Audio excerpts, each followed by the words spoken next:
మంచి ఉద్యోగం ఇచ్చి నెల నెలా జీతం ఇస్తున్న కంపెనీనే మోసం చేయబోయారు ఇద్దరు ఉద్యోగులు. తెన్నింటి వాస్తాలు లెక్క పెట్టాలని చూసి జైలు పాలయ్యారు.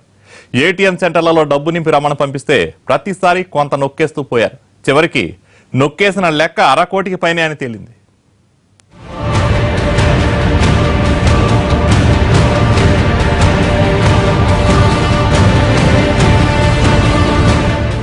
విశాఖ జిల్లా చోడవరంలో ఏటీఎంలో డబ్బులు నింపే సిబ్బంది చేతివాటం బయటపడింది.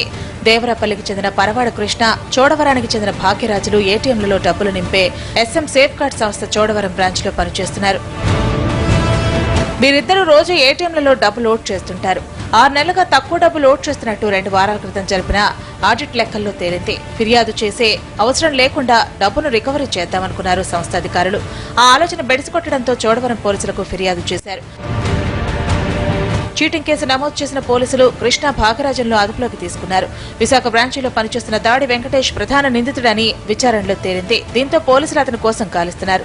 దాడి వెంకటేష్ ఈ సంస్థలో కృష్ణ, భాగరాజుల ఉన్నతాధికారిగా పనిచేస్తున్నాడు. ఈ ఇద్దరు ఉద్యోగులు ఏటీఎంలో లోడ్ చేయాల్సిన డబ్బులో కొంత నొక్కేసి వెంకటేష్ కు ఇచ్చేవాళ్లు.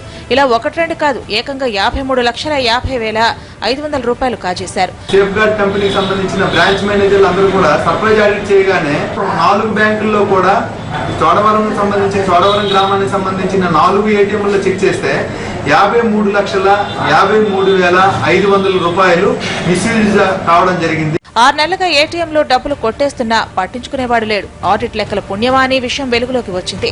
లేకపోతే ఇంకెన్ని లక్షలు నొక్కేసేవారు.